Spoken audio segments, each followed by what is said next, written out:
I see what you mean. I'm taking that choice. Yeah. They're sending me their work on the wrong email. Oh. So I had to notify 7 people I did not receive something, so they're getting it back in. Happens to me all the time. Just a strange name. Okay. Well, I got 7 o'clock.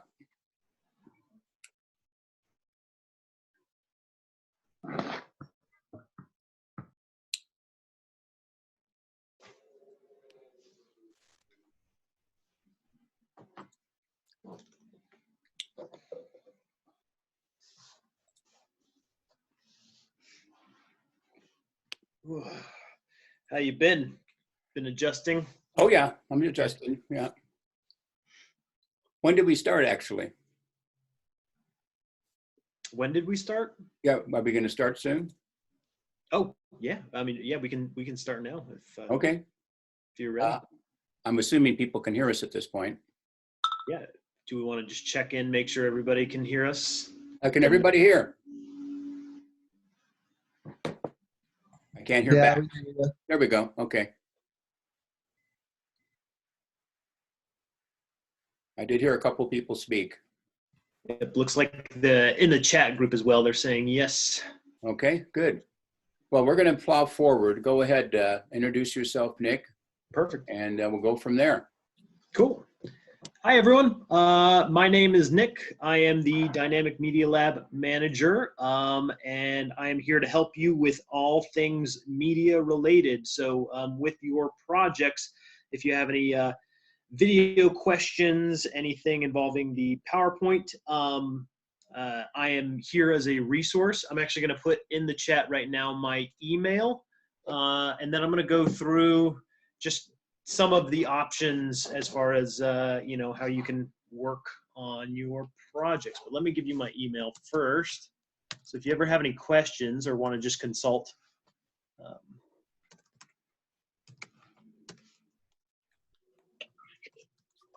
it's been my experience, I think you can all hear me, is that usually, I know you're very busy like we are, within 24 hours, you usually get back to everybody. Is that pretty much the case? Yep. Okay. Yep, pretty much. I try to get back. If you send it to my email, I'll usually respond within an hour if I can, as long as I'm not sleeping. That's even better. So say, for example, you need access to a powerful computer in the Dynamic Media Lab. That would require usually about 24 hours notice. So that way I can get you scheduled in. It's a little bit of a manual process. But yeah, do you want me to just kind of go over, you know, those links that I put in the announcements, or? Yeah, I think it's a great idea. Perfect. Cool. I have brought it to their attention, whether they've been able to look at it, I don't know. Everyone's crazy busy with all kinds of different things happening. So to go over it doesn't hurt to go over it. Totally. So here, I'll just, I'm going to screen share for just a moment so everyone can see what I'm talking about. All right. All right, cool. Can everybody see my screen? Hopefully. Oh, we have some people in the waiting room. We're going to admit those people real quick. Okay, thank you.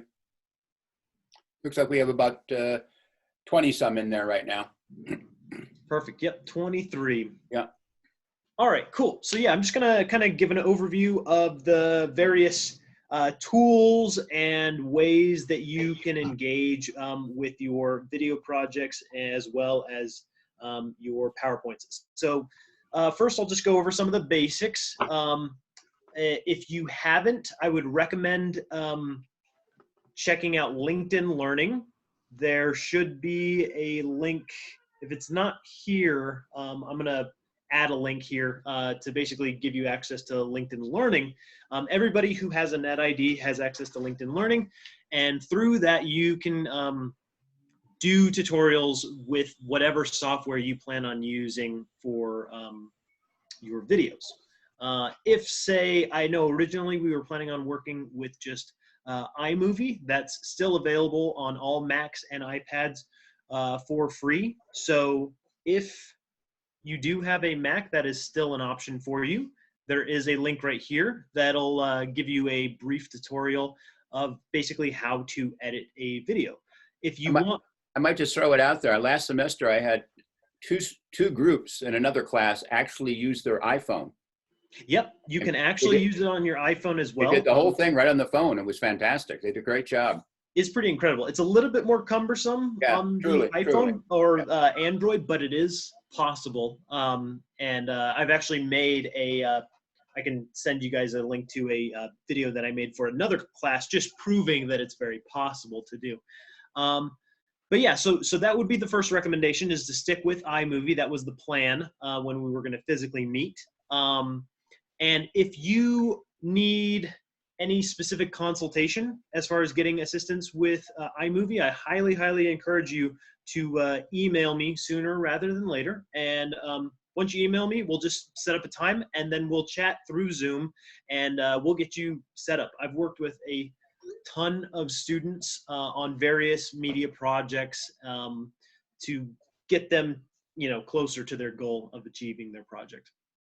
All right, so besides iMovie, say you do not have access to a Mac, the next step after that is, if you have a PC, you can download Adobe for free for the semester, the entire Adobe Creative Suite.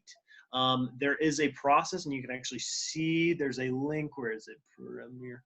Okay, so right here, download Adobe for free. Go through to this link. Basically, you just have to give your net ID, follow the rules right here, and within about an hour to a day, you'll have access to the entire Adobe Creative Suite. They'll send you an email, and you'll be able to, sorry, I'm multitasking. I'm admitting a lot of people as they're coming in. But yeah, so again, we almost have a full class now, so. Yeah, oh, good. So, and there are basically two versions of Adobe video editing software that you can consider. Premiere Rush is very similar to iMovie. It's a very entry-level kind of editing tool.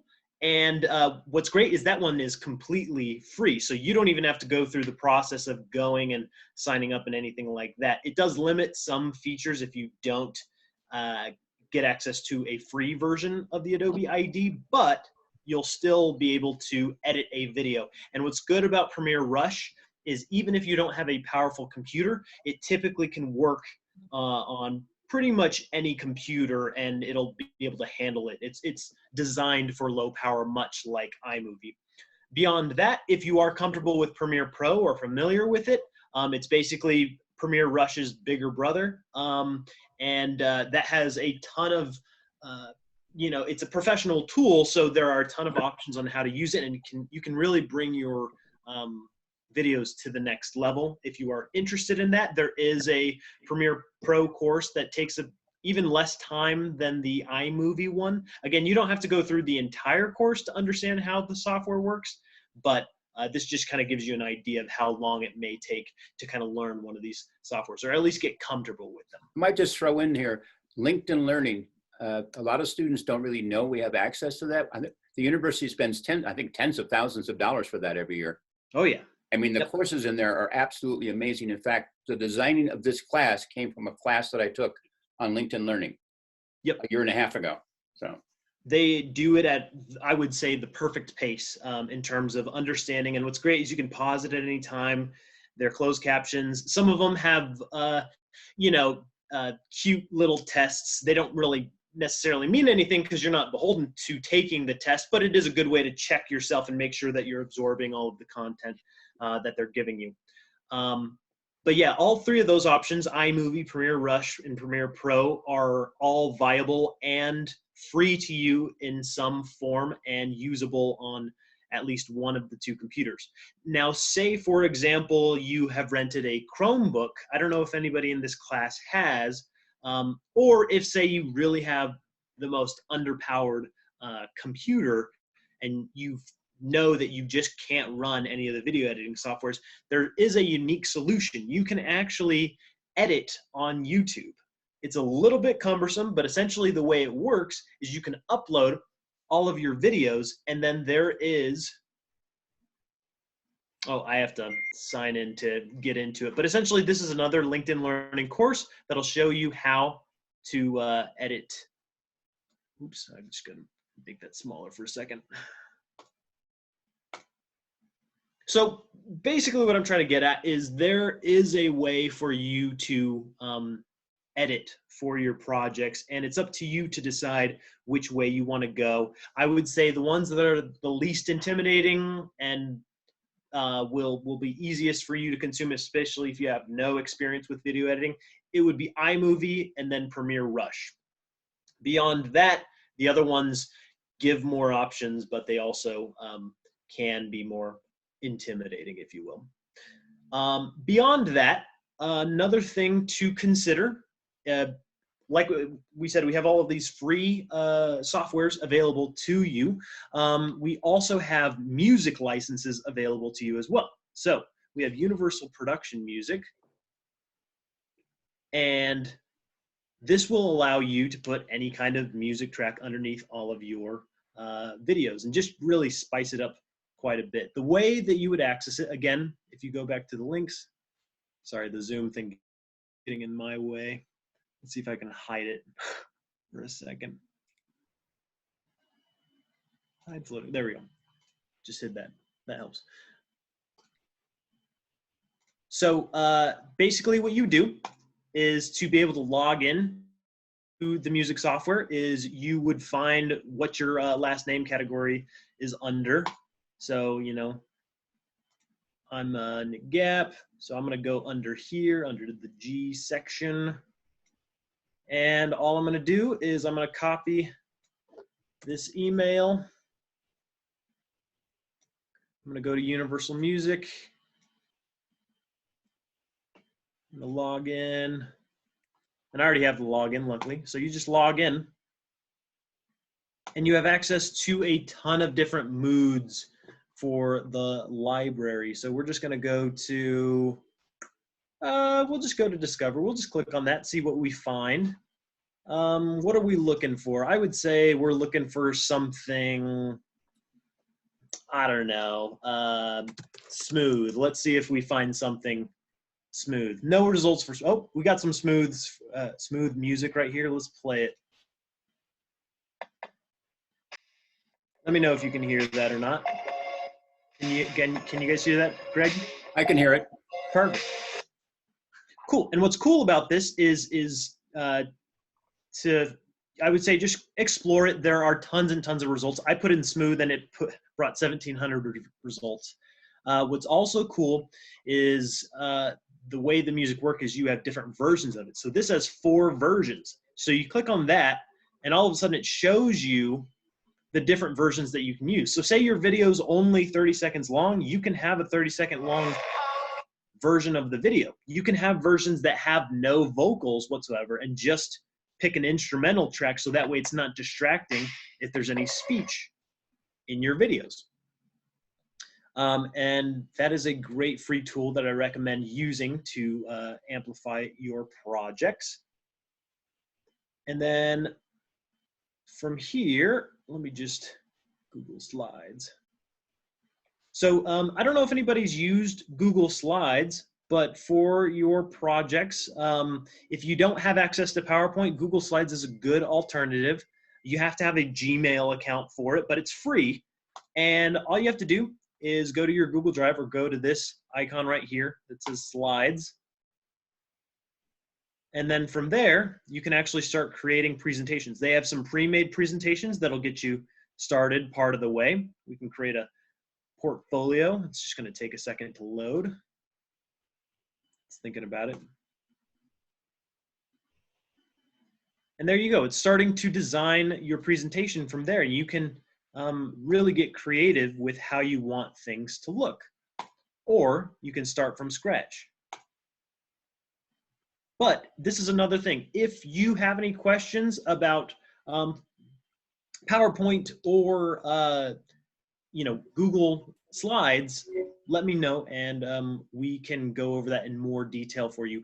But like I said, there's also a link right here that will give you a deeper tutorial of how things work. But it's fairly simple, fairly straightforward. If you've ever made a slideshow presentation before, it has all of the bells and whistles to get you going with your projects. And then lastly, let me see. Okay, so like I said, I have my email right here. Please feel free to reach out to me at any time. I'm just gonna Google search real quick because I didn't have it in here. LinkedIn Learning. If you do not have a LinkedIn account, I would recommend getting a LinkedIn account. You don't technically need one, but it will make it easier to access the lessons. So let me just Google real quick. LinkedIn Learning. It used to be Linda. UNR. We'll just Google that, see what we find.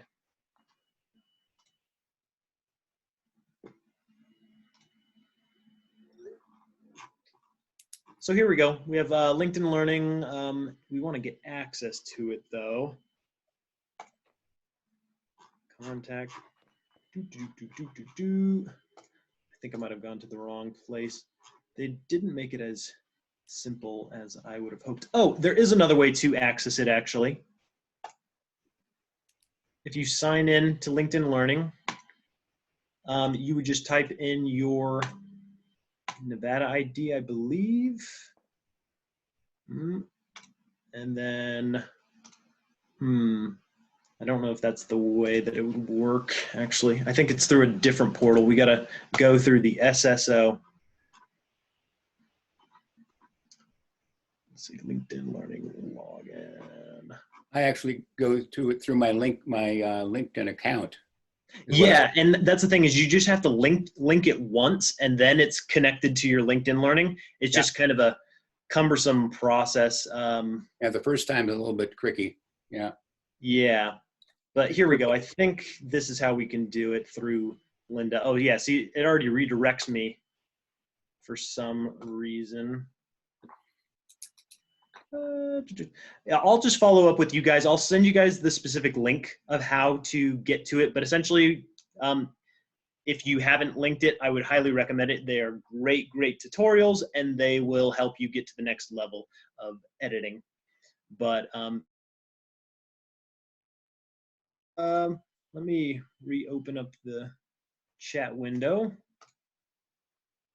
I'm gonna stop sharing my screen. Perfect. All right. So does anybody have any questions about the different options? One other option I was going to mention is, does anybody not have access to a computer right now? Okay, good. But if you do need a more powerful computer for editing, there are two options. We can lend you a PC or possibly a MacBook. The MacBooks are limited and they might be out at this point. But if you're interested in renting a computer for the rest of the semester, let me know and I can get you the information on that. In addition, we also have access to the Dynamic Media Lab where I was going to be originally presenting this. This is actually the photo of the Dynamic Media Lab if you haven't been there in the @1 behind me. And we have created access so that way you can remote control one of the computers in the Dynamic Media Lab and use the power of these super powerful iMacs. So there are a lot of different options to you, and feel free to reach out to me at any point if you have any questions for your project. So they want to use a PC or some kind of a checkout. How do they check it out? What do they go to the front door? The basics are, so the way it works right now, it's a limited process, is Daniel Fergus, he is in charge of renting out all of the equipment. I would give you his email, and he is only checking out equipment on Fridays. So you want to keep that in mind in terms of like planning and all that stuff. Friday's coming up soon. I forgot that it's Wednesday already. It's insane. So let me know if you are interested in that, and we can coordinate that as soon as possible. He also has access to Chromebooks as well. So if you just need a simple laptop, he can get you that as well. That's fantastic. So is that pretty much what you wanted to cover this evening? Yep. If nobody has any questions, I put my email there. Please feel free to reach out at any point. And yeah, I'm available pretty much all the time, whenever you need me. I just might mention the only civilization I haven't heard from regarding risk or not risk coming up is the Byzantine. I'm not sure what happened. Maybe the email didn't get to you. But Hi, I'm part of the Byzantine. I'm just going to say for all of our group, we're not going to risk. good, I wrote that down. Thank you. Thank you. Appreciate that. Okay. Unless anyone has other questions, I think we're going to be good. Cool. I will take this video and put it up on my YouTube channel tomorrow. And if somebody wants to review it, it's up to them. They can. Perfect. And I'll add that link to the LinkedIn Learning, how to get that access to that in the announcement. So look out for that. All righty. Thank you all for participating. You might want to check the chat really quickly. Go ahead. Oh, I see. See the chat down there, Nick? Yeah, let me check. A few quick questions on virtual museum. Thank you for saying that. How many works should there sorry be about that. included? I unmuted the mic. Yeah, how many works should there be included? How long should our mini doc be? Is there a voiceover option? Is voiceover Okay, optional? I will resend the checklist again tomorrow by email. I handed it out, I think, the first day of class. Those questions are more or less answered, but I will go over that checklist one more time, make sure it's clear, and resend it by email tomorrow morning. Wonderful. Thank you so much, sir. Cool. Anyone else? Looks like we have other chats there maybe from, okay, somebody said thank you. All right. Perfect. Cool. Well, thank you guys so much. Okay, appreciate it. Yeah. Take And care. you guys are doing a great job. We only got 3 weeks to go or less, and we'll get this thing done. So thank you all. All right. All righty.